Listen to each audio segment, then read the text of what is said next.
jiwa rohku, ku serahkan padamu, ku menyembahmu.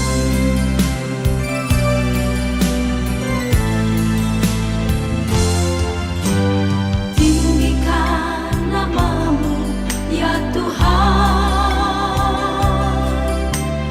mulialah namamu, ya Tuhan.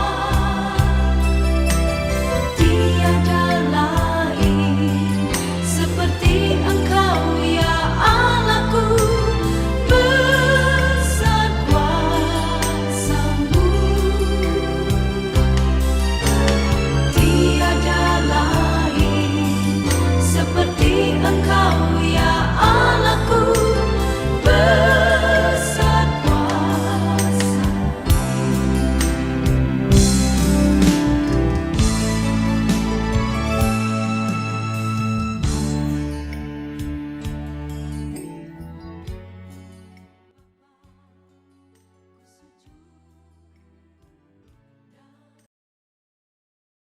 Selamat pagi Bapak Ibu Saudara yang dikasihi Tuhan. Kita bertemu kembali di dalam ibadah online GKA Immanuel Malang. Kita bersyukur kita sudah memasuki minggu yang pertama bulan Februari. Dan hari ini kita akan bersama-sama juga merayakan perjamuan kudus. Sebelum kita akan bersama-sama beribadah, mari kita memperhatikan beberapa warta berikut ini. Ibadah anak online GKA Immanuel Malang akan diadakan pukul 8.30 melalui channel YouTube GKA Immanuel Malang. Gereja mengimbau Bapak Ibu mengarahkan anak-anak untuk dapat mengikutinya. Dan sore hari nanti akan diadakan komunitas tunas remaja pukul 4 sore melalui Zoom meeting gereja. Komunitas ini diperuntukkan bagi mereka yang duduk di kelas 7, 8, dan 9. Persekutuan doa pagi diadakan setiap hari Senin sampai dengan Sabtu pukul 5 pagi melalui Zoom meeting gereja.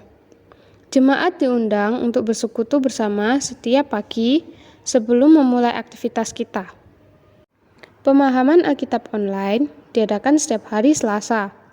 Pemahaman Alkitab bisa diikuti melalui channel YouTube gereja dan diskusi diadakan pada hari Selasa pukul 6 sore melalui Zoom meeting gereja. Setelah pemahaman Alkitab, diadakan ibadah doa petang GKA Immanuel Malang pada pukul 7 malam. Ibadah doa pagi GKA Immanuel diadakan setiap hari Sabtu pukul 7 pagi. Penuntun doa juga dibagikan melalui grup WA GKA Immanuel. Ibadah tatap muka atau onsite pemuda remaja diadakan setiap hari Minggu pukul 9.30 pagi. Ibadah juga bisa diikuti secara live streaming di YouTube GKA Immanuel Malang. Sehubungan dengan itu, komunitas pemuda remaja online pada hari Sabtu dan Minggu ditiadakan. Minggu depan, tanggal 13 Februari 2022, firman Tuhan akan disampaikan oleh Evangelis Maria Irot dengan tema Apa Kemegahan Kita. Pendaftaran kelas katekisasi telah dibuka kembali. Katekisasi akan dilakukan mulai awal Maret 2022 dan baptisan kudus akan diadakan pada Hari Raya Pentakosta, Minggu 5 Juni 2022. Jemaat yang ingin dibaptis dapat mendaftarkan diri kepada TU Gereja. Selamat datang dan selamat melayani kepada Saudara Lemuelo dan Saudara Yonatan Swili. Kedua saudara kita ini adalah mahasiswa STT Saat yang akan melayani setiap akhir pekan di GKA Immanuel Malang, mulai tanggal 30 Januari sampai dengan 25 April 2022. Tuhan Yesus kiranya memberkati pelayanan saudara-saudara. Dalam rangka merayakan Tahun Baru Imlek, jemaat diberi kesempatan untuk memberikan persembahan Imlek dengan mentransfer ke rekening gereja dengan menambahkan nominal Rp5, contoh Rp100.005.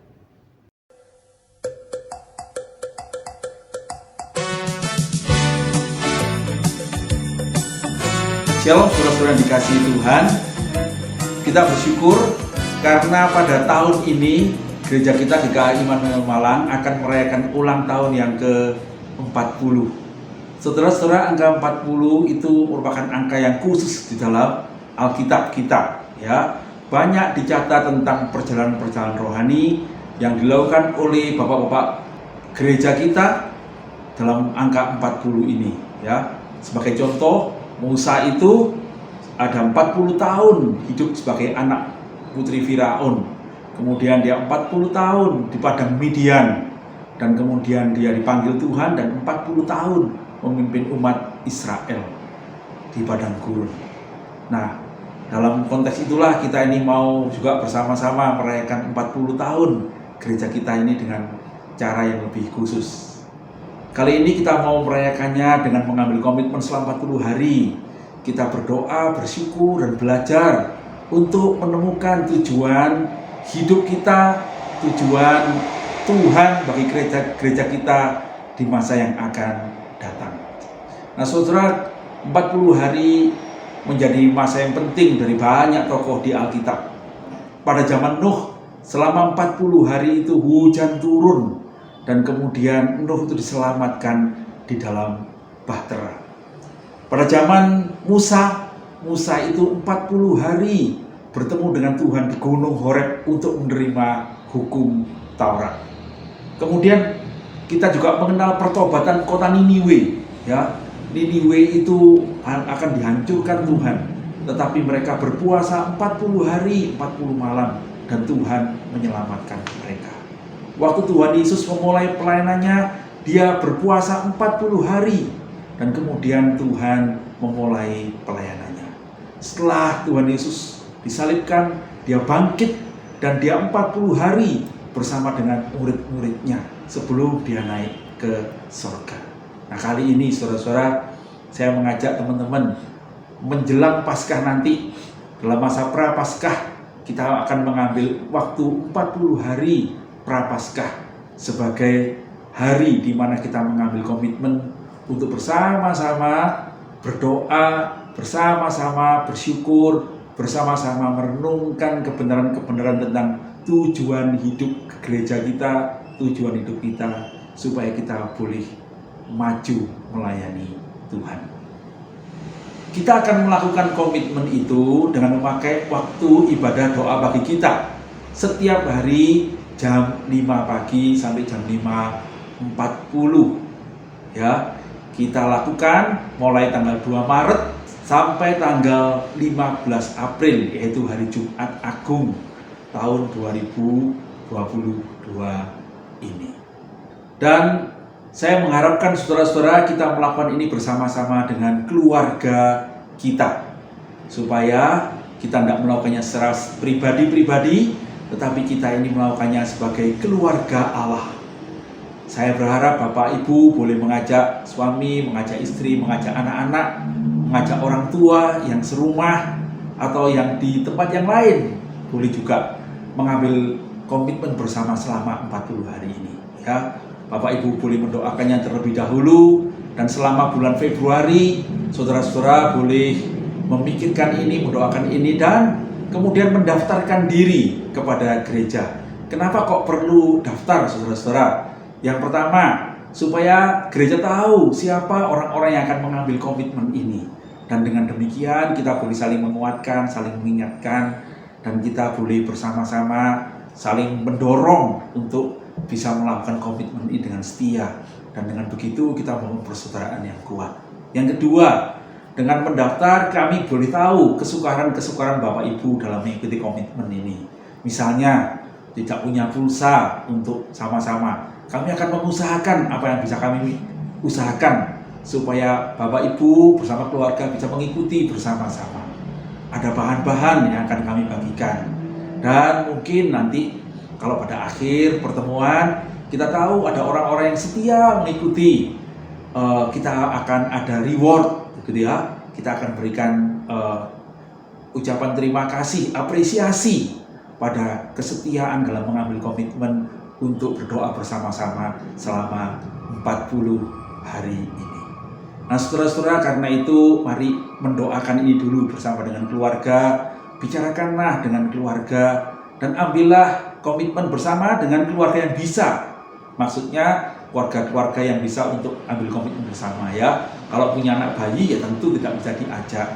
Tetapi orang tua, ayah ibu bisa ikut ya. Karena ini kita lakukan pagi hari jam 5 sampai jam 5.40 dengan harapan tidak mengganggu aktivitas Bapak Ibu, baik bekerja, baik sekolah maupun yang lain. Pendaftaran bisa dilakukan dengan menghubungi tata usaha gereja ya, Saudara Ine atau Saudara Theo di nomor gereja berikut ini, atau saudara boleh menghubungi Saudara Yulianti yang menjadi panitia Paskah kita kali ini di nomor yang tercantum di layar saudara ini. Demikian saudara-saudara, undangan untuk berkomitmen ini.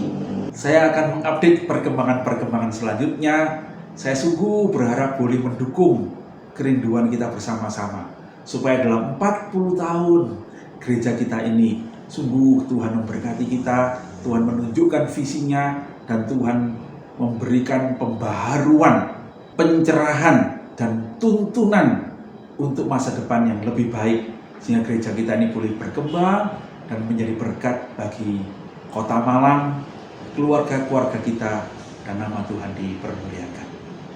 Terima kasih untuk semua perhatiannya. Tuhan Yesus memberkati. Saya undang semua saudara-saudara boleh mengikuti 40 hari dengan Tuhan.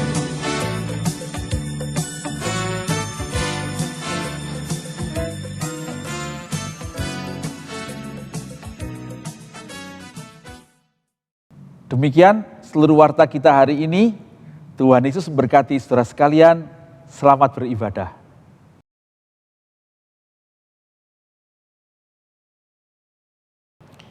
Selamat pagi Bapak Ibu dan saudara yang terkasih. Selamat berjumpa kembali di dalam ibadah minggu yang pertama di bulan Februari. Ibadah kita pagi hari ini kita mengikuti sakramen perjamuan kudus. Dan ibadah kita bertemakan inilah hari yang dijadikan Tuhan. Mari kita bersaat teduh.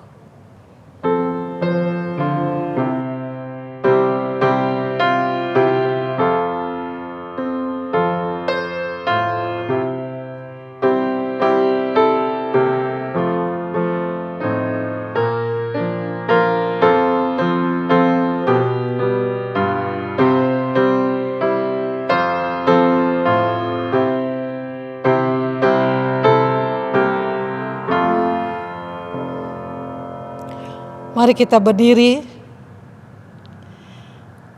Panggilan ibadah terambil dari Mazmur 100 ayat 1-3. Demikian firman Tuhan, bersorak-sorailah bagi Tuhan, hai seluruh bumi, beribadahlah kepada Tuhan dengan sukacita, datang ke hadapannya dengan sorak-sorai. Ketahuilah bahwa Tuhanlah Allah, Dialah yang menjadikan kita dan punya Dialah kita, umatnya dan kawanan domba gembalaannya. Ibadah kita pagi hari ini dialaskan dengan pertolongan kita adalah dari Tuhan yang menciptakan langit dan bumi, yang tetap memelihara segenap ciptaannya dengan kasih setia, dan yang tidak pernah meninggalkan hasil perbuatannya sampai selama-lamanya. Turunlah atas kita sekalian damai sejahtera, anugerah, dan kasih dari Allah Bapa, Allah Putra, dan Allah Roh Kudus. Amin. Sebagai ungkapan syukur kita bahwa Tuhan adalah Allah yang berkuasa dan anugerahnya yang menyertai setiap kehidupan kita. Mari kita nyanyikan, pujilah hai jiwaku.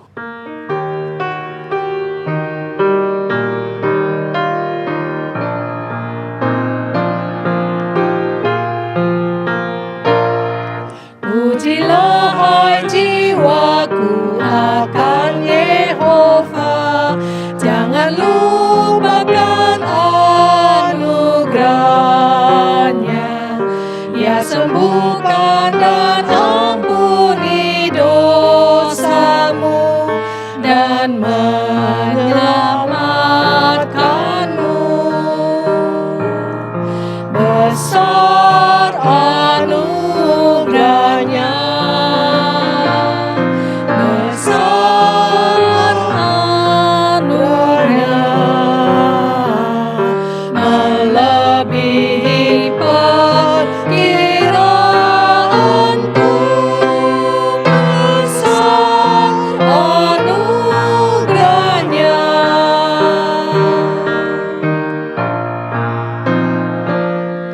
Dengan segala berkat-Nya ya puaskanmu, rahmat-Nya sebagai mahkotamu, dan kekuatanmu tak akan pudarlah, hanya oleh kasih-Nya. Besar anugerahnya. Besar anugerahnya, besar anugerahnya, melebihi perkiraanku. Besar anugerahnya, Besar anugerahnya. besar anugerahnya, besar anugerahnya, melebihi perkiraanku. Besar anugerahnya. Kita tundukkan kepala, kita berdoa. Bapa, kami menyerahkan ibadah kami pagi hari ini. Kami memohon Tuhan memimpin ibadah kami dari awal sampai akhirnya. Dan kami juga menyiapkan hati kami untuk bersama-sama mengikuti sakramen perjamuan kudus. Biarlah semua melalui roti dan anggur dan puji-pujian yang kami panjatkan, yang kami angkat, memuliakan nama Tuhan dan menguatkan iman kami untuk menjadi anak-anak Tuhan yang terus kuat dan taat dan setia kepada Engkau. Di dalam nama Tuhan Yesus kami berdoa. Amin. Silakan duduk. Saudara, kita menyadari di dalam hidup kita banyak kesalahan, banyak pelanggaran di hadapan Tuhan. Mari pagi hari ini kita membawa segala dosa-dosa kita, pelanggaran kita. Biarlah Tuhan yang menyucikan hati kita. Sucikan hatiku, oh Tuhanku.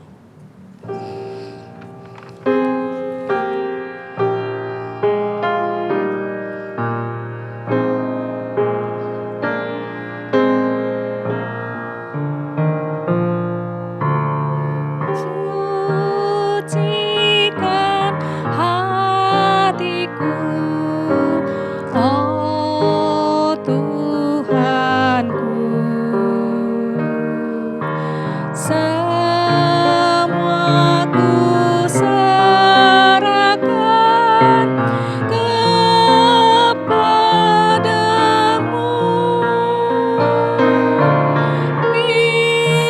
Pimpinlah hidupku ke jalan yang benar. Sucikanku, oh Tuhanku. Mari kita menyanyikan bersama-sama.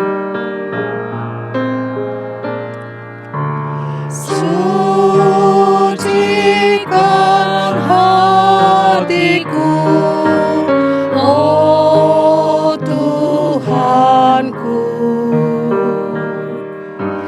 Ku mau turut selalu kehendak-Mu. Kaulah sahabatku yang pimpin hidupku. Sucikanku,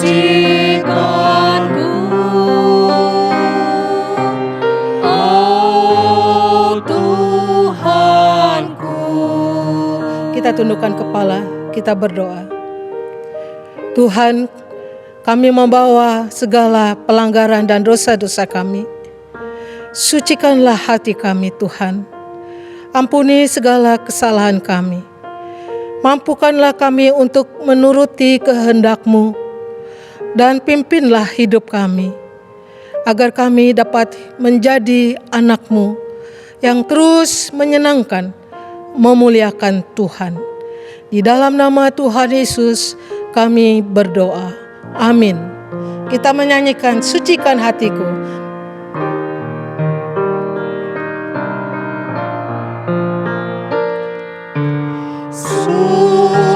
Sucikan hatiku, oh Tuhanku. Ku akan melihat sri wajah-Mu.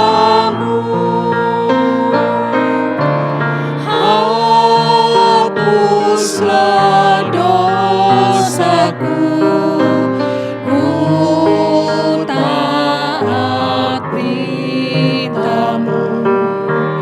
Sucikanku, oh Tuhanku.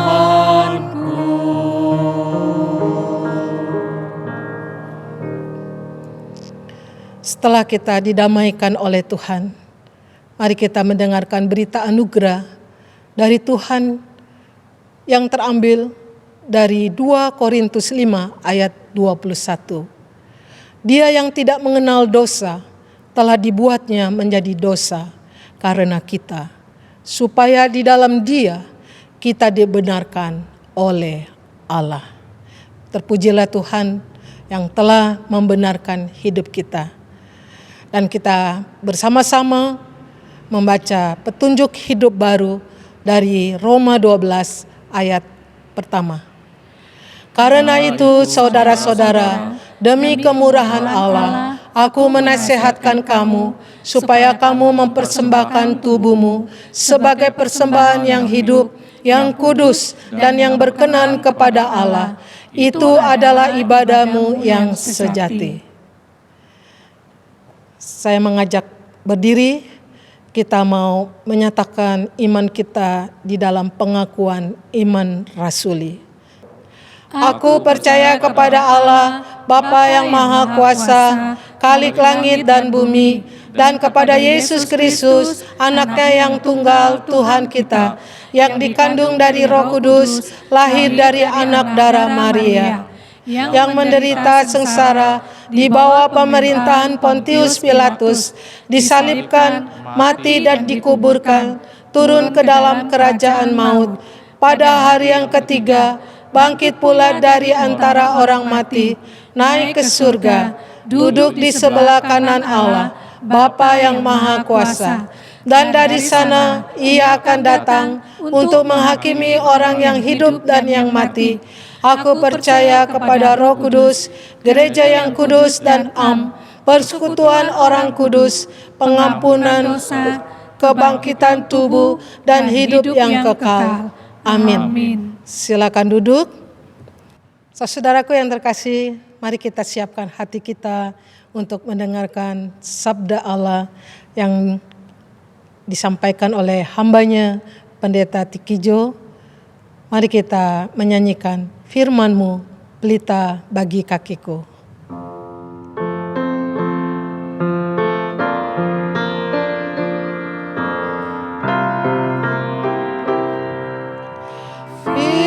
Firman-Mu, pelita bagi kakiku, terang bagi jalanku.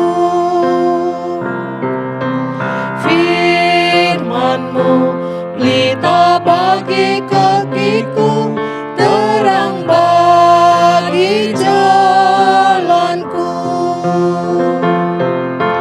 Waktu ku bimbang dan hilang jalanku, tetaplah Kau di sisiku, dan takkan ku jatuh asal Kau di dekatku, besertaku selamanya.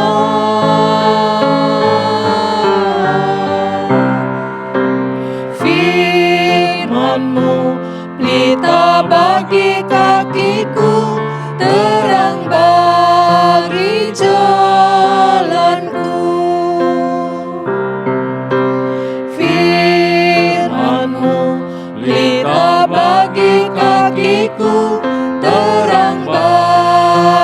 jalanku. Firman-Mu pelita bagi kakiku, terang bagi jalanku. Waktu ku bimbang dan hilang jalanku, tetaplah Kau di sisiku, dan takkan ku jatuh asal Kau di dekatku, besertaku selamanya.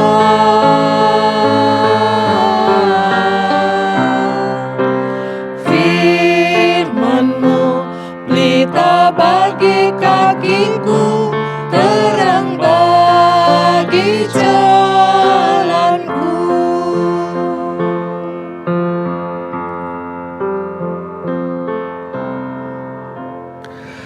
Selamat pagi Bapak Ibu Saudara yang dikasihi Tuhan. Kita bersyukur kita boleh bertemu kembali di minggu pertama bulan Februari. Kita bersyukur hari ini kita boleh bersama-sama merenungkan firman Tuhan dan akan bersama-sama melaksanakan perjamuan kudus. Hari ini kita akan bersama-sama merenungkan firman Tuhan dengan tema iman dan hikmat. Dan firman Tuhan akan saya bacakan dari kitab Yakobus pasal yang pertama ayat 5 sampai 8. Beginilah firman Tuhan. Tetapi apabila di antara kamu ada yang kekurangan hikmat, hendaklah ia memintanya kepada Allah yang memberikan kepada semua orang dengan murah hati dan dengan tidak membangkit-bangkit. Maka hal itu akan diberikan kepadanya.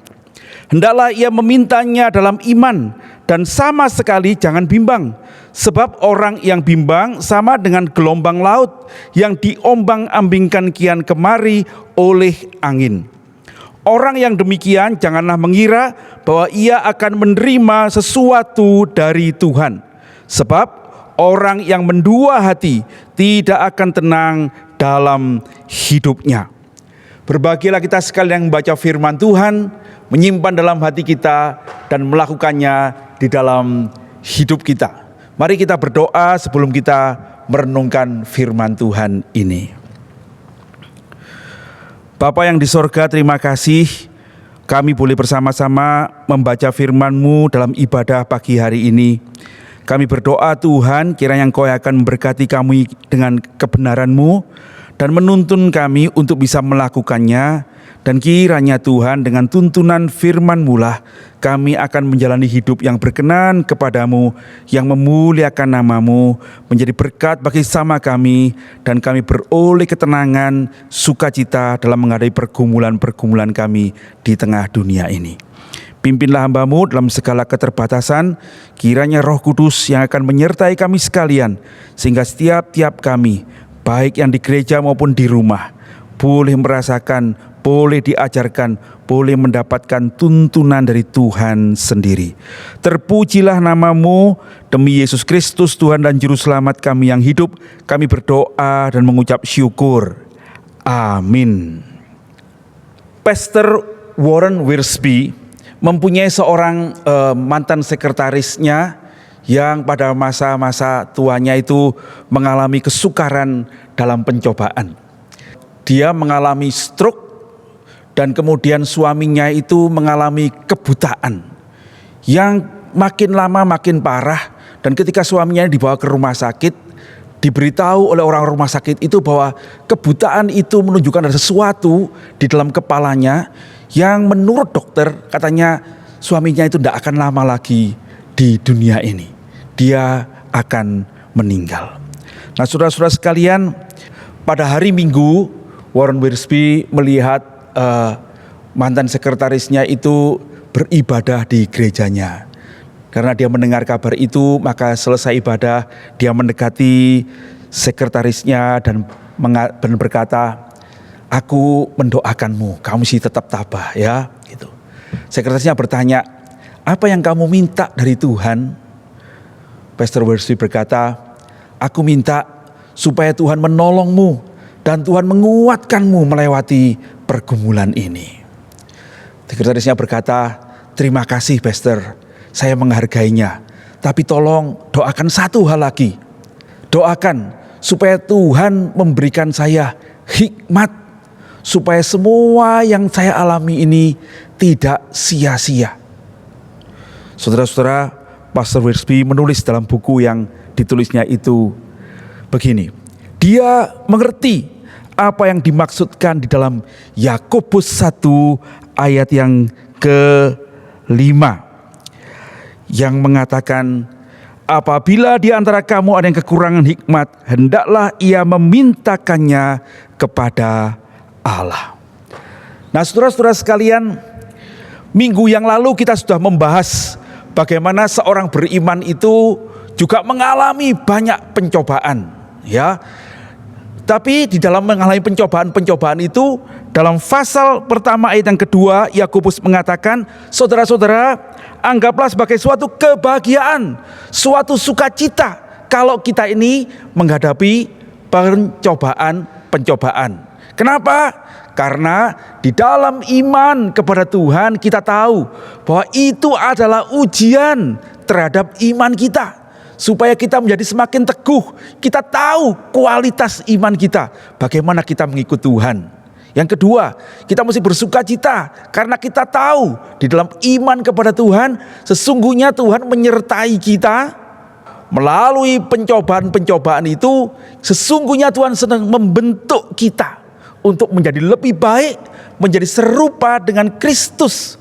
Dan melalui pencobaan-pencobaan itu, sesungguhnya kita akan belajar untuk bertekun, dan iman kita, hidup kita sebagai orang percaya disempurnakan. Dalam arti apa? Dalam arti kita ini akan mempunyai hidup yang berbuah-buah. Pencobaan itu ada hubungannya dengan keberhasilan hidup Kristen kita. Nah, pada bagian yang kita bahas hari ini, Yakobus lebih jauh mengajak kita umat Tuhan, bagaimana kita melangkah, mengambil tindakan di dalam hidup kita yang penuh pergumulan itu, di dalam cobaan-cobaan itu. Saudara-saudara, mari kita ingat bahwa pada waktu surat ini ditulis, disampaikan pada orang-orang Kristen pada waktu itu, kita mesti mengerti bahwa mereka adalah minoritas, saudara-saudara. Orang Kristen pada waktu itu tidak terlalu banyak, ya, mungkin beberapa ribu orang saja, ya. Dan sudah gitu kelompok mereka kecil-kecil, dan mereka mengalami fitnah, mengalami tuduhan-tuduhan dari orang-orang Yahudi, dan mereka juga dikejar-kejar oleh orang-orang Romawi, ya. Mereka mengalami kesukaran. Di dalam kesukaran itu bukan hanya mereka terus bertahan dengan sukacita, tetapi mereka perlu hikmat untuk bisa mengambil tindakan apa yang harus mereka lakukan itu. Nah, saudara-saudara sekalian, di dalam bagian yang kita baca ini, Yakobus berkata dalam ayat yang ke-5, dan apabila di antara kamu ada yang kekurangan hikmat, hendaklah ia memintakannya kepada Allah.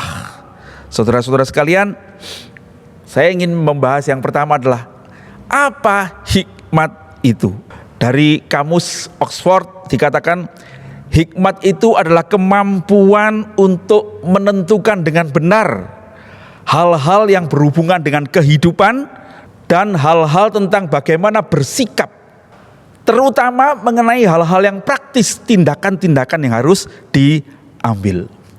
Saya melihat di dalam Kamus Besar Bahasa Indonesia, hikmat di dalam Kamus Besar Bahasa Indonesia itu punya dua arti. Yang pertama, artinya kebijakan atau kearifan, ya, kemampuan menentukan sesuatu tindakan, dan kesaktian, ya, kemampuan untuk melakukan sesuatu. Nah, ada kesaktian, saudara-saudara, ya. Nah, saudara-saudara, dalam Alkitab kita itu sesungguhnya hikmat itu kalau kita perhatikan itu berhubungan dengan kemampuan seseorang, ya, kemampuan atau keahlian bahkan, ya. Di dalam kitab Keluaran itu dicatat Tuhan tuh memberikan hikmat pada Bezalel dan Aholiab itu untuk membuat kemah Tuhan, ya. Mereka mampu atau ahli untuk membuat baju. Mereka mampu ahli untuk membuat ukiran-ukiran dari tembaga, dari perak, dari emas. Mereka mampu untuk membuat bahan-bahan dari batu permata. Nah itu ya. Di dalam Yesaya dicatat bahwa hikmat itu juga berbicara tentang kemampuan untuk memutuskan strategi peperangan. Di dalam Ulangan dikatakan bahwa hikmat itu juga diberikan Tuhan untuk bisa memerintah, ya, untuk bisa mengatur umat Tuhan, ya. Dan di dalam bagian-bagian yang lain, di dalam Amsal, di dalam Mazmur dikatakan bahwa hikmat itu juga berhubungan dengan kemampuan untuk berbicara dengan baik, kemampuan untuk menentukan waktu dengan tepat. Nah itu saudara ya. Jadi dari situ semua kita mengerti bahwa ketika Alkitab berbicara tentang hikmat, itu berbicara tentang hal-hal yang harus dilakukan. Nah karena itu saudara-saudara, dalam konteks waktu itu dan konteks yang kita baca ini, maka sesungguhnya Yakobus ini sedang berbicara kepada orang-orang Kristen ketika engkau mengalami pergumulan-pergumulan, ketika engkau mengalami pencobaan-pencobaan, penderitaan, tantangan, engkau perlu hikmat, engkau perlu kemampuan, keterampilan bagaimana bertindak, bukan hanya menerima hal itu dengan baik, tetapi juga mengambil langkah supaya kita melakukan apa yang benar. Nah saudara-saudara sekalian, apa yang harus kita lakukan? Nah saudara-saudara sekalian, saya kira itu juga kita perlukan hari ini, bukan? Di dalam hidup kita menghadapi pergumulan-pergumulan hari ini, di dalam menghadapi tekanan-tekanan pencobaan, kita semua memerlukan hikmat. Perkataan di dalam pasal 5, apabila di antara kamu ada yang kekurangan hikmat, itu artinya bukan berarti ada orang-orang yang sudah cukup hikmatnya sehingga tidak perlu lagi untuk tanya pada Tuhan. Bukan itu maksudnya ya. Tetapi maksudnya adalah jikalau kamu sedang menghadapi pergumulan itu dan kamu merasa tidak tahu harus bagaimana, saudara, semua kita pasti ada kalanya menghadapi masalah itu, bukan? Maka engkau harus datang kepada Tuhan. Nah begitu ya. Mintalah kepada Allah. Nah saudara-saudara, itu prinsip yang pertama. Apa artinya saudara-saudara meminta pada Allah itu? Nomor satu adalah jangan kita mengandalkan nasihat manusia. Jangan mengandalkan nasihat dari pepatah-pepatah, ya. Jangan mengandalkan nasihat dari tradisi-tradisi. Saudara-saudara sekalian, banyak motivator-motivator yang mengajarkan hal-hal yang baik, ya. Saya tidak menolak saudara-saudara bahwa nasihat-nasihat tradisi itu juga ada kebenaran-kebenarannya. Tetapi firman Tuhan hari ini mengingatkan kita, kalau kita kekurangan hikmat, maka kita harus memintanya kepada Allah. Yakobus dengan jelas mengatakan pada orang Kristen mula-mula itu, kita harus berpegang pada Tuhan dengan datang kepada firman Tuhan, ya. Firman inilah pelita bagi kaki kita dan terang bagi jalan kita, ya. Mazmur 119 ayat 105, ya. Firman inilah yang menjadi penuntun kita, ya. Di dalam Mazmur pasal 1 dikatakan orang yang kesukaannya roh Tuhan, yang merenungkan itu siang dan malam, orang itulah yang seperti pohon yang ditanam di tepi aliran air, yang berhasil, ya, menghasilkan buahnya pada musimnya, tidak layu daunnya, apa saja yang diperbuatnya berhasil. Nah saudara-saudara sekalian, ini diingatkan sekali lagi oleh Yakobus pada orang-orang Kristen pada waktu itu. Di tengah pergumulan, engkau mesti mencari pertolonganmu kepada Tuhan. Kenapa? Sebab saudara-saudara, Tuhanlah pencipta kita. Kita ini memang anaknya papa mama kita, ya. Tetapi kita ini diciptakan oleh Tuhan.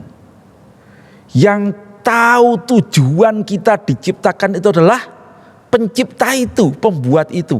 Untuk tiap-tiap kita Tuhan mempunyai tujuan. Dan itulah yang mesti kita cari. Karena itu kalau kita ada pergumulan, kemana kita bertanya? Kita mesti bertanya pada pencipta kita itu. Karena dialah yang membuat kita. Dan Tuhan buat kita untuk sebuah tujuan. Waktu dia membuat kita di awal, dia sudah tahu apa yang di akhir. Dan Tuhanlah yang bisa menolong kita supaya kita itu berjalan dalam tujuan yang benar. Nah, perhatikan saudara ya, tiap-tiap orang punya tujuan hidup yang berbeda menurut aturan Tuhan. Jikalau kita hanya menanyakan pada orang, bisa jadi kita ini dituntun pada tujuan yang keliru, saudara-saudara. Dan itu akan membuat kita kehilangan keberhasilan hidup kita kepada Tuhan. Dia pencipta kita. Maka kita harusnya bertanya kepada Dia yang menciptakan itu. Tuhan, kemana saya mesti berjalan? Yang kedua, Tuhanlah sumber hikmat. Dialah yang tahu yang awal dan yang akhir. Dialah yang tahu apa yang terjadi di depan kita. Saudara-saudara, semua orang yang menasihati kita itu selalu menasihati berdasarkan masa lalunya. Apa yang dulu terjadi. Ya, tetapi apa yang di depan tidak ada seorang pun yang tahu. Nah, saudara-saudara, ada sebuah cerita. Suatu hari ada seorang pembuat topi, ya. Dia seorang pembuat topi dan kemudian dia menjual topinya ke sebuah desa di seberang hutan.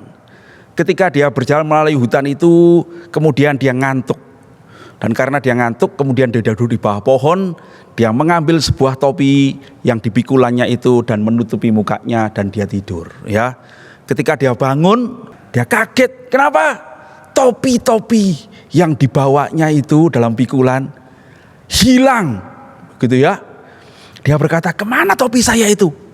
Waktu dia lihat ke atas, dia lihat monyet-monyet itu pakai topi semua. Wah, monyet-monyet itu mengambil topi saya. Lalu dia berkata, turunkan topi saya. Monyet dari atas berkata, gitu. Kurang ajar. Dia ambil batu, dia lempar ke atas. Lalu monyet-monyet itu mengambil buah-buah ranting, melempar dia ke bawah. Tukang topi ini lalu berpikir, kalau saya teriak, dia teriak. Saya menunjuk, dia menunjuk. Saya lempar, dia melempar. Oh, saya tahu. Kemudian dicoba. Dia hentakkan kakinya ke tanah 3 kali. Cek, cek, cek. Monyet-monyet itu juga ikut menghentakkan kakinya di pohon 3 kali. Cek, cek, cek. Oh, saya tahu. Lalu dia ambil topinya yang tinggal satu yang menutup mukanya itu dan dia lempar ke tanah. Pok. Saudara-saudara, semua monyet yang di atas pohon itu melemparkan topinya ke tanah. Brok. Wah, tukang topi itu kemudian mengumpulkan topinya. Dan dia kemudian menjual topinya ke desa tetangga itu. 50 tahun kemudian, cucunya bapak tukang topi ini juga membuat topi. Suatu hari dia juga berjualan topi dan melewati hutan yang sama itu. Dan dia ngantuk. Dan dia mengambil sebuah topi dan kemudian menutup mukanya dan dia tertidur. Ketika dia bangun, topi-topi yang dibawanya hilang. Dia kaget, tuh kok topi saya hilang. Dia lihat ke atas, dia melihat monyet-monyet itu semua pakai topi. Saudara-saudara sekalian, dia kemudian berkata pada monyet-monyet itu, turunkan topi saya. Monyetnya berkata, wuh, wuh, wuh, wuh, gitu ya. Lalu dia ingat, kakek saya pernah cerita kayak begini.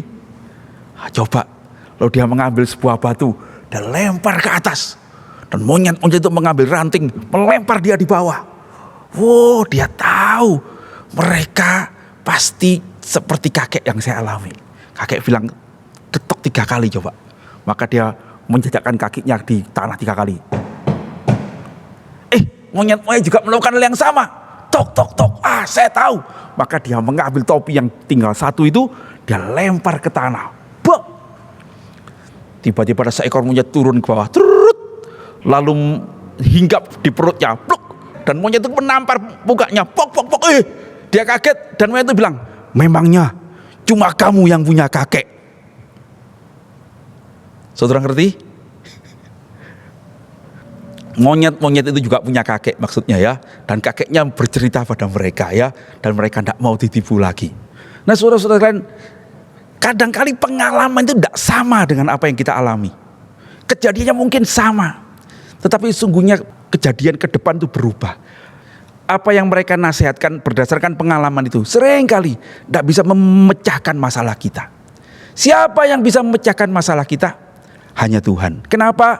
Sebab Tuhanlah yang mempunyai segala hikmat dan Dialah yang tahu segala sesuatu yang terjadi di depan kita. Kepada Tuhanlah kita harus meminta hikmat itu. Menanyakan, ya Tuhan, apa yang harus aku perbuat? Saudara-saudara sekalian, firman Tuhan mengatakan Tuhan akan memberikan kepada kita dengan murah hati, dengan tidak membangkit. Dikatakan Allah akan berikan kepada semua orang dengan murah hati dan dengan tidak membangkit. Maka hal itu akan diberikan kepadamu. Saudara-saudara sekalian, firman Tuhan ini memberi jaminan yang menghiburkan kita. Tuhan adalah Tuhan yang murah hati. Artinya Dia memberi dengan berlimpah-limpah. Artinya kalau kita minta kepadanya, Dia tidak akan menolak kita. Dia adalah Tuhan yang murah hati. Tuhan yang adalah Tuhan yang mengasihi kita. Dialah yang sudah datang menjadi juru selamat kita. Jikalau kita datang kepadanya dengan iman, saudara-saudara, pastilah kita akan ditolongnya.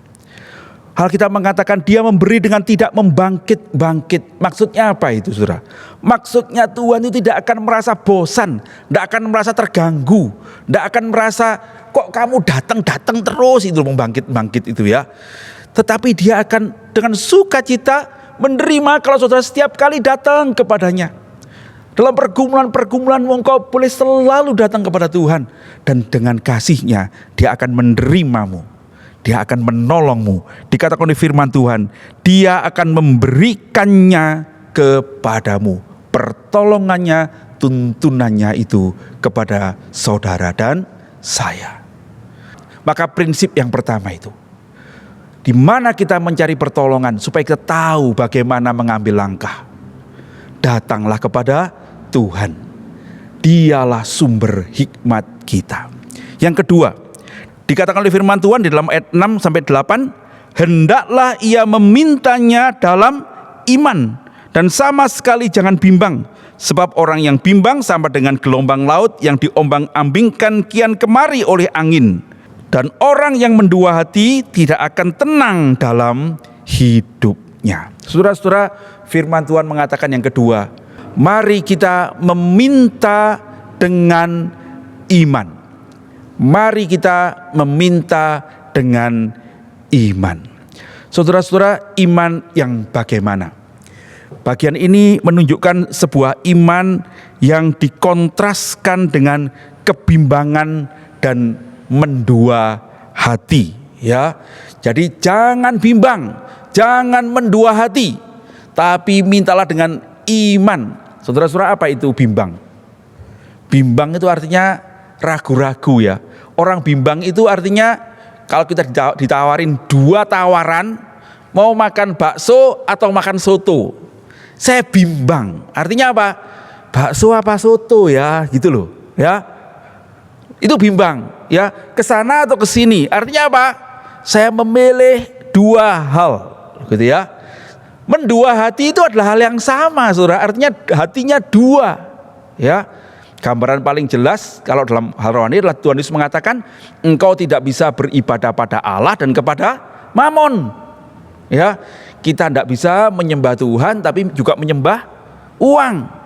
Kita mengandalkan Tuhan, tetapi sungguhnya dalam kenyataan hidup di dunia kita mengandalkan deposito kita.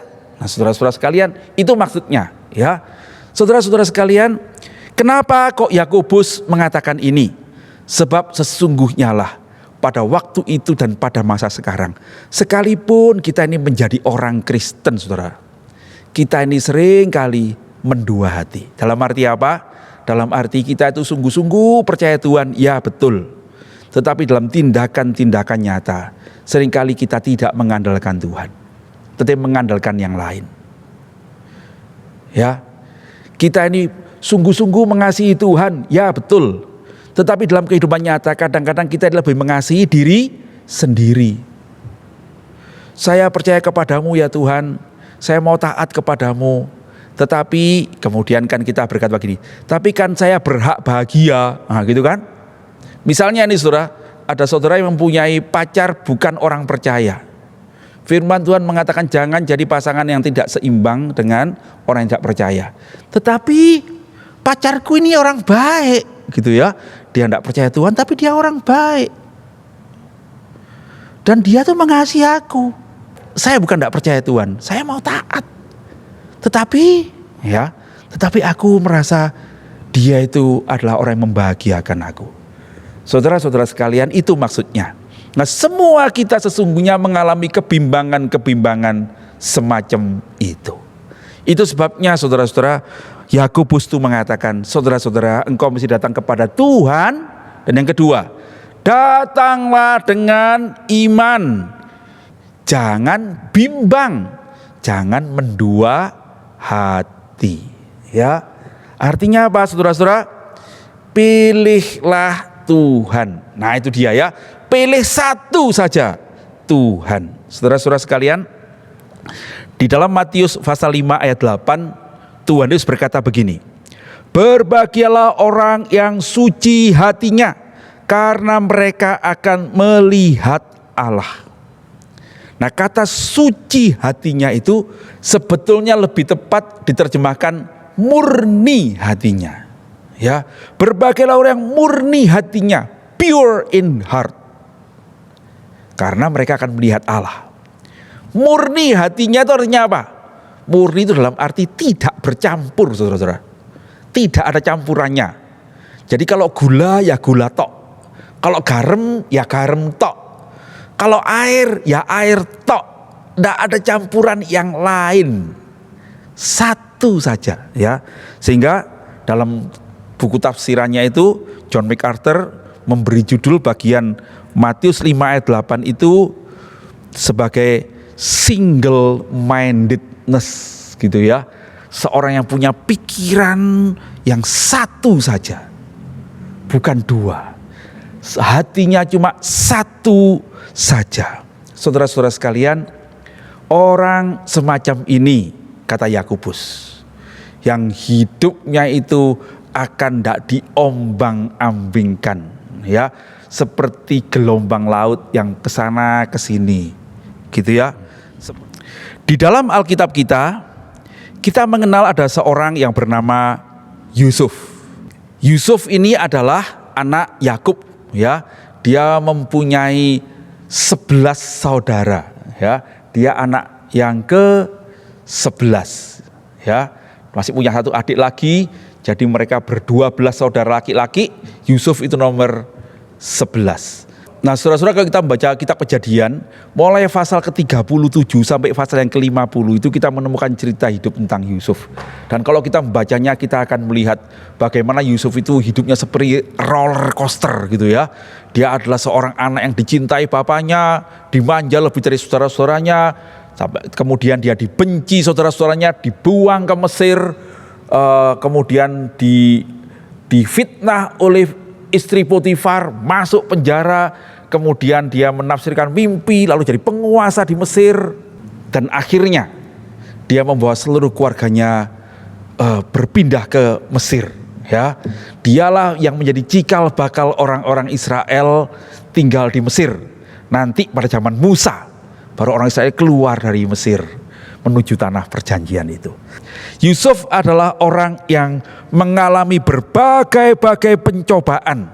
Tetapi yang menarik, di dalam seluruh hidupnya itu, baik pada waktu dia senang atau dia susah, Yusuf itu selalu mengarahkan hatinya kepada Tuhan. Ya, ketika dia dijual ke Mesir, dia menjadi budak di rumah Potifar. Dia kemudian melakukannya dengan bertekun, dan dikatakan Potifar itu melihat ada roh Tuhan menyertai Yusuf. Artinya apa? Orang ini bertekun di dalam imannya pada Tuhan. Lalu Potifar mempercayakan seluruh miliknya dan Tuhan berkati rumah itu. Kemudian dia digodai istri Potifar, diajak berzina. Apa kata Yusuf? Tidak mungkin aku berdosa kepada Tuhan. Saudara-saudara, kita mesti ingat ya, Yusuf itu lebih dahulu dari Musa. Hukum jangan berzina itu setelah Musa ya. Yusuf itu belum ada hukum jangan berzina itu ya. Tetapi di dalam imannya pada Tuhan, dalam kedekatannya pada Tuhan, sekalipun dia orang asing di tanah Mesir, dia itu berpegang teguh hanya kepada Tuhan saja. Dia langsung mengatakan, aku tidak mau berdosa pada Tuhan. Dan akibatnya dia difitnah dan masuk penjara. Tetapi di dalam penjara itu dikatakan oleh firman Tuhan, Tuhan memberkati Yusuf. Dan karena itu kepala penjara itu mengasihi Yusuf dan menyerahkan semua urusan penjara kepada Yusuf. Saudara-saudara, di penjara itu pun Yusuf tetap mendekat kepada Tuhan. Dia tidak bersungut-sungut pada Tuhan. Dalam keadaan sukar dia bertanya, Tuhan, apa yang harus aku perbuat di penjara ini? Dan dia jadi berkat. Ya, dia menafsirkan mimpi juru minum, mimpi juru roti. Ya, kemudian dia dilupakan. Nah, saudara-saudara sekalian, lama enggak? Lama ya. Dia masuk penjara kira-kira umur 17-18 tahun. Dan pada umur 30 tahun baru Fir'aun itu mimpi. Dan juru minum itu ingat bahwa ada Yusuf bisa menafsirkan mimpi. Yusuf menafsirkan mimpi Fir'aun. Dan kemudian dia diangkat menjadi penguasa di tanah Mesir. Yusuf bisa pulang enggak untuk jemput papanya? Bisa sebetulnya, bukan? Tapi kalau saudara baca di Alkitab, Yusuf itu menunggu 9 tahun, bekerja dengan sungguh-sungguh untuk Firaun. Kenapa, saudara-saudara? Saya percaya karena Yusuf tahu, di dalam kekuasaan ini bukan mauku sendiri yang aku lakukan, tapi aku mesti melakukan apa yang memuliakan Tuhan. Saudara-saudara, setelah 7 tahun masa kelimpahan dan 2 tahun masa kelaparan, barulah Yusuf itu bertemu kembali dengan ayahnya. Ketika saudara-saudara mencari makan ke Mesir, dia memperkenalkan diri. Dan kemudian ayahnya bersama keluarganya datang. Saudara-saudaranya takut setengah mati kepada dia. Tapi Yusuf bilang apa? Jangan takut, sebab bukan kamu yang menyuruh aku ke sini, tapi Tuhan. Nah, lihat saudara-saudara ya, di dalam kejahatan saudara-saudaranya, dia itu melihat Tuhan. Hatinya itu tidak melihat kejahatan saudaranya, hatinya itu melihat Tuhan aja, ya, sehingga dia tidak benci sama sekali pada saudara-saudaranya. Dia memeluk mereka mesra. Setelah papanya mati, Yakub mati, dikatakan saudara-saudaranya itu ketakutan ya. Jangan-jangan setelah ayah mati, nanti Yusuf itu membalas dendam pada kita. Maka mereka datang kepada Yusuf. Apa yang dikatakan Yusuf dalam Kejadian 50 ya, pasal yang terakhir, ayat 19 dikatakan begini. Yusuf berkata pada mereka, jangan takut, sebab aku inikah pengganti Allah. Perhatikan saudara, artinya Tuhan itulah yang berdaulat, bukan aku. Aku ini bukan pengganti Allah. Memang kamu telah mereka-rekakan yang jahat terhadap aku, tetapi Allah telah mereka-rekakannya untuk kebaikan, dengan maksud melakukan seperti yang terjadi sekarang ini, yakni memelihara hidup suatu bangsa yang besar. Jadi janganlah takut, aku akan menanggung makanmu dan makan anak-anakmu juga. Saudara-saudara sekalian, Yusuf itu hatinya selalu memandang Allah.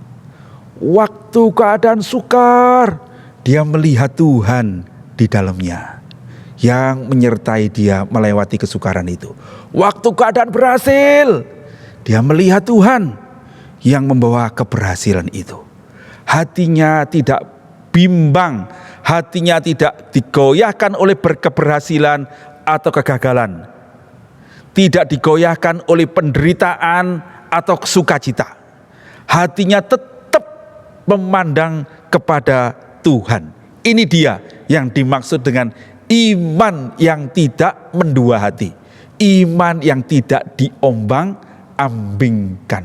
Nah, saudara-saudara sekalian, dikatakan oleh firman Tuhan berikutnya, kata Yakobus, orang yang mendua hati tidak akan tenang dalam hidupnya. Artinya, orang yang tidak mendua hati, yang mempunyai satu hati aja, itulah orang yang tenang hidupnya. Itu betul saudara-saudara ya.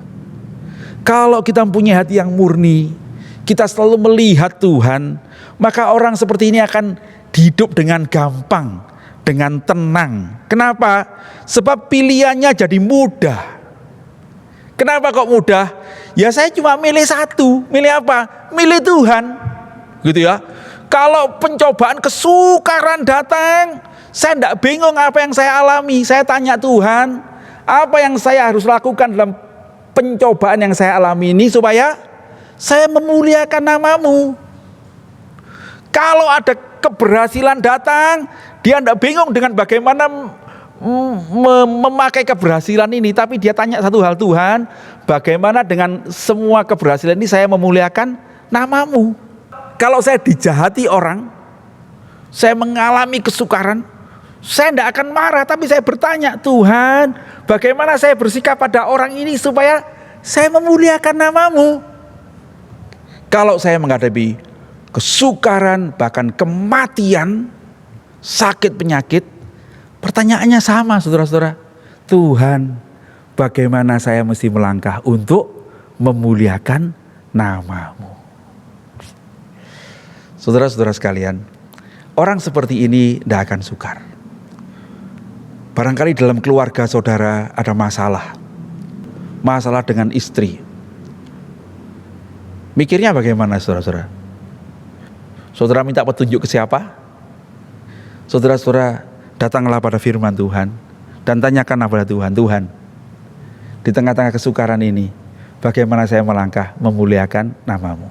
Dalam pekerjaan saudara, ada masalah? Bacalah firman Tuhan dan berdoalah pada Tuhan. Tuhan, dalam masalah pekerjaan ini, bagaimana aku bisa memuliakan nama-Mu? Saudara-saudara, di dalam pelayanan ada pergumulan, mari kita berdoa. Tuhan, bagaimana dalam pergumulan pelayanan ini aku bisa memuliakan nama-Mu? Saudara-saudara, sering kali yang menjadi kebimbangan kita adalah diri kita sendiri.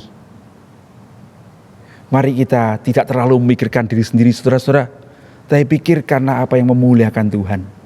Dan percayalah, kalau engkau memuliakan Tuhan, itulah yang terbaik yang bisa engkau dapatkan di dalam hidupmu. Tuhan akan memberkati dan menuntunmu. Firman Tuhan mengatakan, orang seperti itulah yang akan diberkati oleh Tuhan. Saya berdoa saudara-saudara, saudara dan saya di dalam hidup kita mengikut Tuhan, kita akan selalu berhasil melihat Tuhan di dalam semua yang terjadi di dalam hidup kita. Itulah yang akan membuat kita mendapatkan hidup yang ada ketenangan. Paulus setelah dia menjadi orang percaya, dia berkata kepada jemaat di Korintus dalam 2 Korintus 5 ayat 15, saudara-saudara, Kristus telah mati untuk semua orang, supaya mereka yang hidup tidak lagi hidup untuk dirinya sendiri, tetapi untuk Dia yang telah mati dan telah dibangkitkan untuk mereka. Paulus memberikan arah yang jelas. Saudara-saudara, hidup kita ini punya satu tujuan saja, yaitu apa? Kita mau hidup untuk Kristus yang sudah mati untuk kita. Karena Dia mati untuk kita, kita beroleh hidup. Mari kita serahkan hidup kita ini untuk Dia yang sudah mati bagi kita. Saudara-saudara sekalian, mari kita buktikan iman kita. Mari kita hidup selalu meminta hikmat dari Tuhan. Tuhan berjanji Dia akan memberkati kita. Dia akan memberikan tuntunannya pada kita. Bukan hanya itu saja. Dia berjanji Dia akan menyertai kita. Dia adalah Immanuel, Tuhan yang beserta dengan kita. Saudara-saudara, hari ini kita akan merayakan perjamuan kudus. Mari kita menerima perjamuan ini dengan satu tekad. Saya mau hidup ya Tuhan untuk memuliakan nama-Mu. Dalam pergumulan-pergumulan yang saya alami, sertailah hidupku ya Tuhan, dan berikanlah saya hikmat-Mu, supaya saya tahu bagaimana saya menyikapinya. Saya tahu bagaimana saya mengambil langkah, bagaimana saya bisa mengambil tindakan supaya hidup saya ini dalam apapun juga yang terjadi memuliakan nama Tuhan. Tuhan kiranya memberkati saudara sekalian. Mari kita berdoa. Bapa yang di surga, terima kasih pagi hari ini kami boleh bersama-sama membaca firman-Mu dan kami merenungkan kebenarannya. Tuhan, tuntunlah kami supaya kami bukan menjadi orang-orang yang hanya mendengarkan firman Tuhan, tetapi kami menjadi orang-orang yang melakukan firman Tuhan dalam hidup kami. Tuntunlah kami supaya kami punya hati yang murni, yang selalu memandang kepada Tuhan saja. Dan dengan demikianlah kami punya hidup yang lebih tenang, kami punya iman yang semakin kokoh, dan sungguh hidup kami boleh memuliakan nama Tuhan. Karena kami tahu, jikalau kami selalu datang kepadamu, dan kami tidak bimbang, tidak ragu-ragu akan kuasa dan kedaulatan-Mu, kami akan dituntun, kami akan ditolong, kami akan dipimpin untuk memperoleh kekuatan dan kemenangan-kemenangan di dalam menghadapi pergumulan dan pencobaan kami. Terpujilah nama Tuhan. Sekarang kami hendak bersama-sama menerima perjamuan kudus. Tuhan kiranya akan berkati kami juga dengan perjamuan ini. Dalam nama Tuhan Yesus kami berdoa dan mengucap syukur. Amin. Mari saudara-saudara kita menyiapkan hati kita untuk menerima perjamuan kudus. Kita nyanyikan pujian Ingatlah Aku.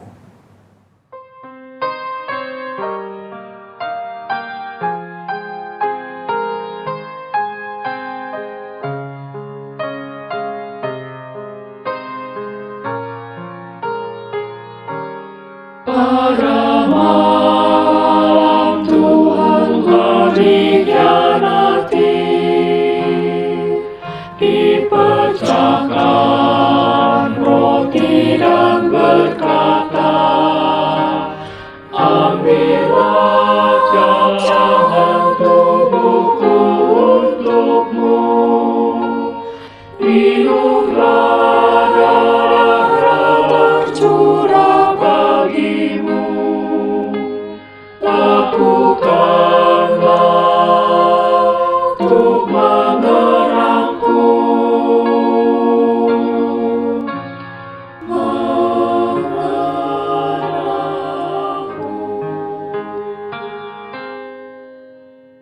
Pada malam Tuhanku dikhianati, dia berdoa kepada Bapa. Singkirkanlah cawan pahit dariku, tapi biarlah kehendak-Mu yang jadi. Dalam pergumulan Kau mengingatku, mengingatku.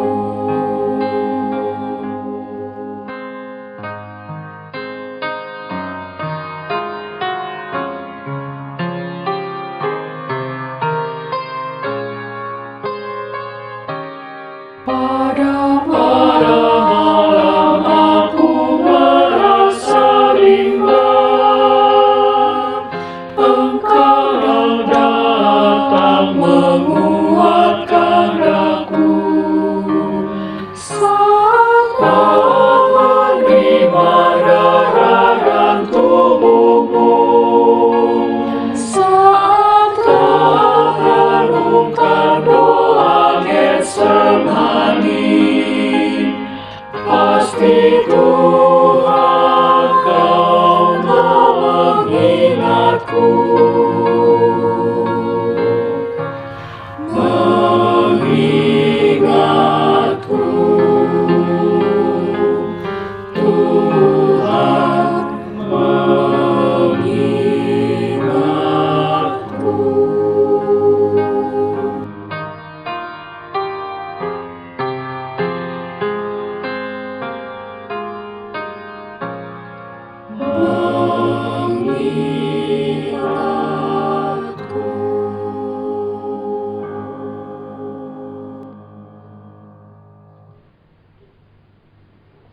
Saudara-saudara, mari kita bangkit berdiri bersama-sama.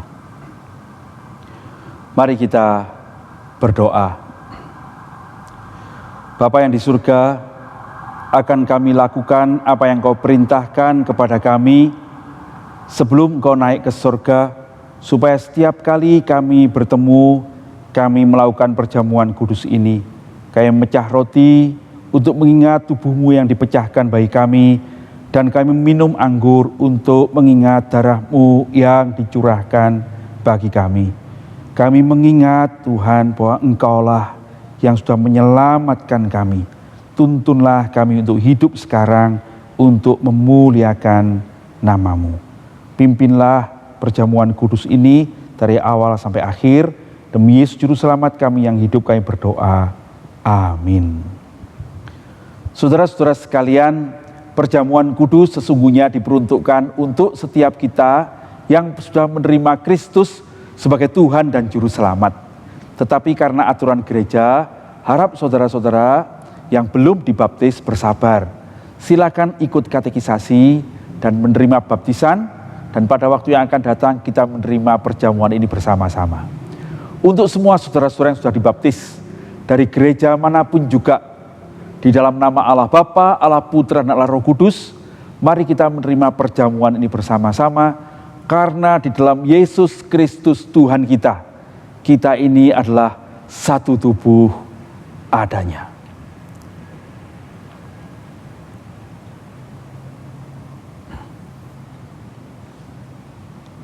Pada malam, waktu Tuhan Yesus diserahkan, Ia mengambil roti, mengucap syukur atasnya, memecahkannya dan berkata, "Inilah tubuhku yang dipecahkan bagi kamu. Makanlah dan ingatlah akan aku." Kemudian Tuhan mengambil cawan setelah makan dan berkata, "Cawan ini adalah cawan perjanjian baru yang dimeteraikan dengan darahku. Darah yang ditumpahkan bagi keselamatan banyak orang, bagi pengampunan dosa. Minumlah. Setiap kali kamu melakukannya, ingatlah akan aku." Setiap kali kita makan roti dan minum dari cawan Tuhan, kita memberitakan kematian Tuhan, kasih-Nya kepada kita sekalian, dari sekarang ini sampai Dia datang kembali untuk bersama-sama dengan kita menikmati perjamuan abadi. Amin. Mari kita mengambil roti di tangan kita. Sebelum kita menerimanya, mari kita berdoa. Tuhan, terima kasih untuk tubuh yang sudah dipecahkan bagi kami. Kiranya roti yang akan kami makan ini, yang merupakan hasil dari bumi manusia, Engkau berkati supaya menjadi berkat ilahi bagi kami, yang mengingatkan kami akan kasih-Mu yang besar, tubuh-Mu yang dipecahkan bagi kami, dan menguatkan iman kami untuk mengikut Tuhan sampai selama-lamanya. Amin. Mari kita terima bersama-sama roti yang melambangkan tubuh Kristus.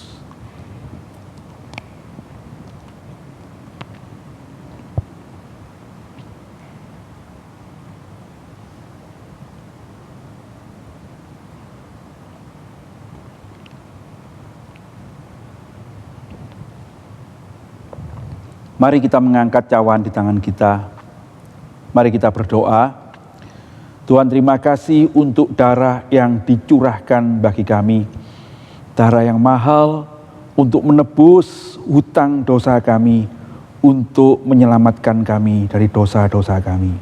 Terima kasih ya Tuhan. Kiranya darah ini yang menyucikan hati kami, dan kiranya hidup kami dipakai untuk memuliakan nama Tuhan, sehingga darah yang mulia itu tidak tercurah dengan sia-sia, tetapi kami membawa hidup kami yang sudah disucikan ini menjadi persembahan yang memuliakan nama-Mu saja. Terpujilah nama Tuhan. Dalam nama Yesus Kristus kami terima anggur yang melambangkan darah-Mu yang dicurahkan bagi kami. Amin. Mari kita terima bersama-sama anggur yang melambangkan darah Tuhan kita Yesus Kristus.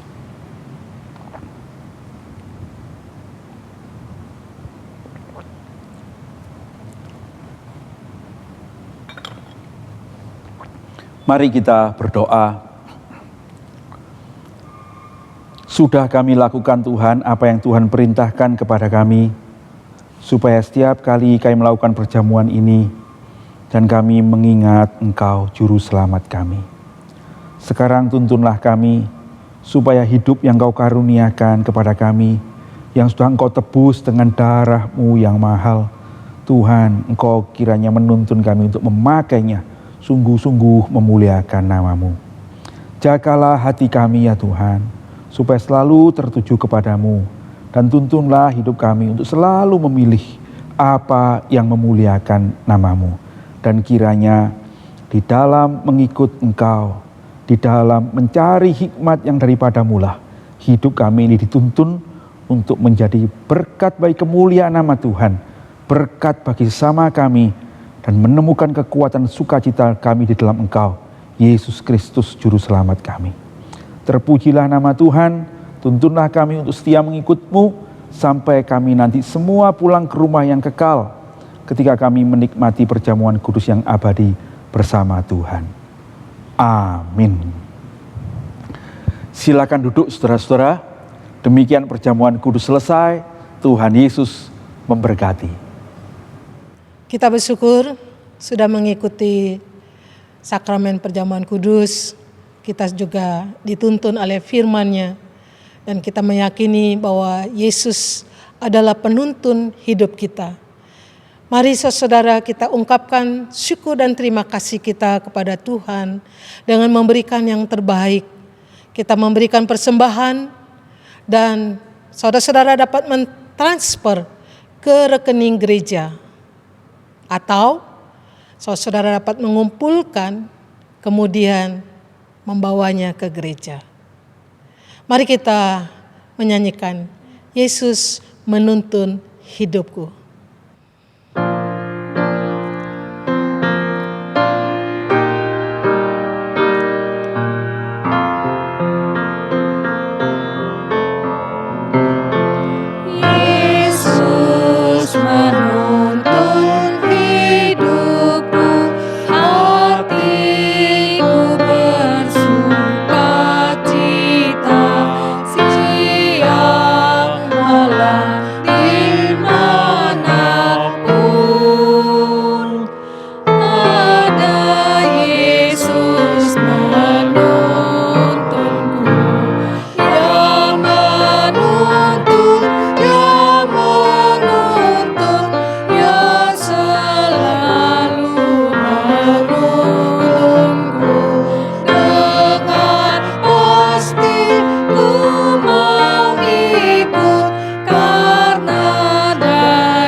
Kita tundukkan kepala, kita berdoa.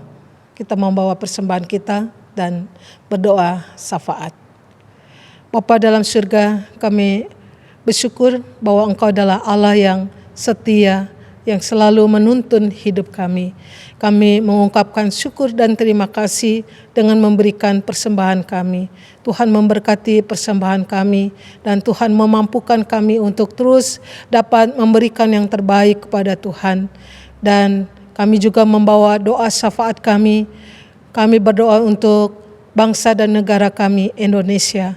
Biarlah Tuhan memberkati negara Indonesia, khususnya di dalam melaksanakan program vaksinasi yang ketiga. Tuhan berkati untuk semua orang-orang yang mengerjakan dan melakukan vaksinasi sehingga rakyat dapat mengalami dan mendapatkan vaksinasi yang ketiga ini. Kami berharap pandemi COVID-19 ini cepat berlalu. Kami juga berdoa buat gereja kami GKA Immanuel.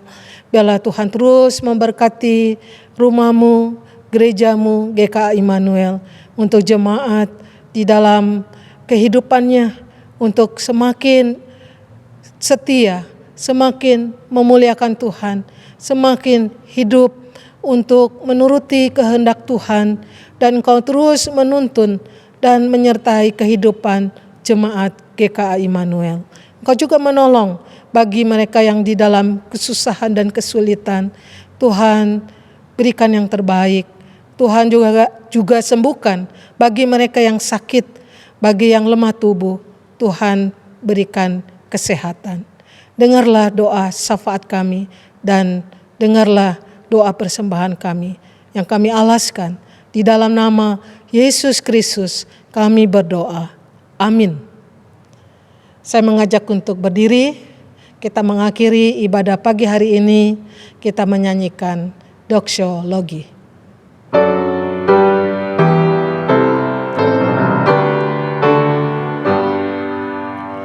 Puji Allah Bapa Putra, puji Allah Roh Kudus, ketiga yang esa. Mohon selamat sumber berkah.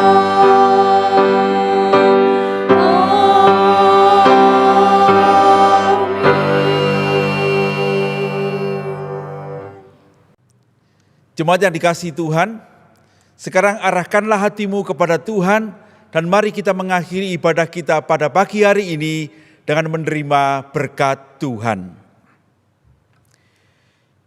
Kiranya kasih karunia, damai sejahtera, pimpinan dan tuntunan dari Allah Bapa, Allah Putra dan Allah Roh Kudus beserta dengan saudara-saudara sekalian, sehingga hidupmu menjadi berkat bagi sesamamu, hidupmu memuliakan nama Tuhan, dan kau menemukan sukacitamu di dalam hidup sebagai umat-Nya, saling mengasihi, bersukacita sebagai keluarga Tuhan dari sekarang ini sampai selama-lamanya. Amin.